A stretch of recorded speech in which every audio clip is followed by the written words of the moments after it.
everyone, it's Marisa from BumblebeeApothecary.com, and today I'm going to show you how to make fruit kvass.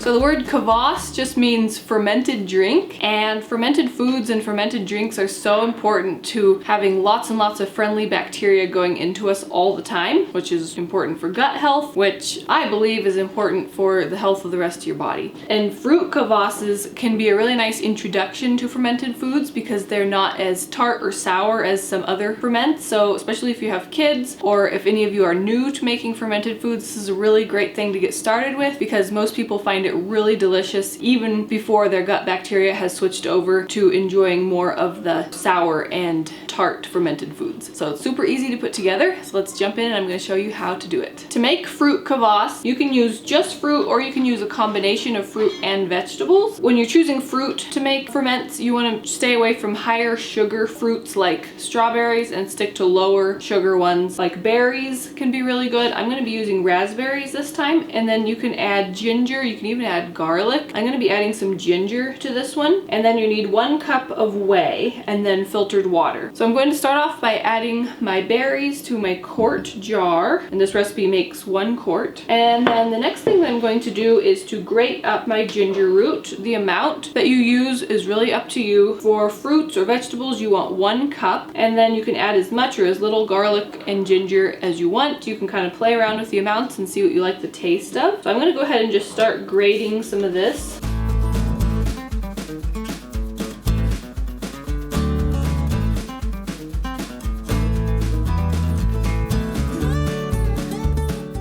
If you want, you can also finely mince the ginger instead of grating it, but I decided to go ahead and grate it. The finer the ginger is, the spicier it's going to come through. So I think that amount will be good. It's about a tablespoon, so I'm going to add that to my jar. Next, I'm going to add 1/2 cup of whey. This is whey that I strained from my raw milk kefir that I make, so I'm going to add 1/2 cup of that.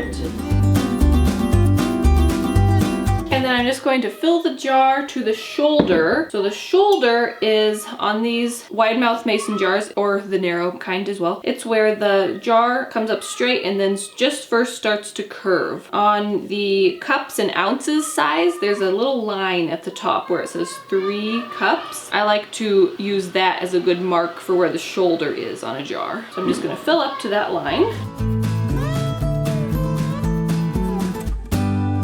And then I'm going to put the lid on tightly. I'm using a 2-piece canning lid. I'm going to put it nice and tightly. And you can see right now that the lid can pop up and down. Now the next thing is to just leave this on the counter at room temperature for 2 to 3 days. And the time is going to depend on how warm your room is. What you're looking for is for the lid to no longer be able to pop up and down. When it's taut enough that it's so tight that it won't pop up and down, then you can move it to the refrigerator and let it cool down a bit, and then you can open it up and drink some. Really important to use filtered water or spring water, something that doesn't have chlorine in it. You can pour this out and drink it straight, or you can dilute it with equal parts of mineral water. If you have the sparkling mineral water, that can make a really fun drink. And then the recipe amounts, just to recap, are 1 cup of low sugar fruit and or vegetables, the garlic and or ginger to taste, 1/2 cup of whey, and then fill the jar to the shoulder with filtered water. So a quart jar this makes. You can also use this to make a second batch. You can either refill it with water every time you pour some out to drink, or you can empty it until there's about 1/2 cup of the amount left in the jar and then fill it up to the shoulder again, and then put it on the counter for 2 to 3 days and let it ferment a second time. And it's only good for about a second time. After that, you'll want to start over with new ingredients, but that can kind of help you stretch it to go a little bit longer. The recipe that I used today is based on one from this book, The Complete Cooking Techniques for the GAPS Diet by Monica Corrado. I highly recommend this book if you're interested in the GAPS diet, or or if you're just interested in real food in general. It goes over so many great cooking techniques and food preparation basics and just kind of the whys behind the certain cooking techniques, and huge sections on fermenting, culturing dairy, properly preparing nuts and seeds, which includes grains, even though grains are not on the GAPS diet. And it's a really great resource, so I highly recommend grabbing a copy of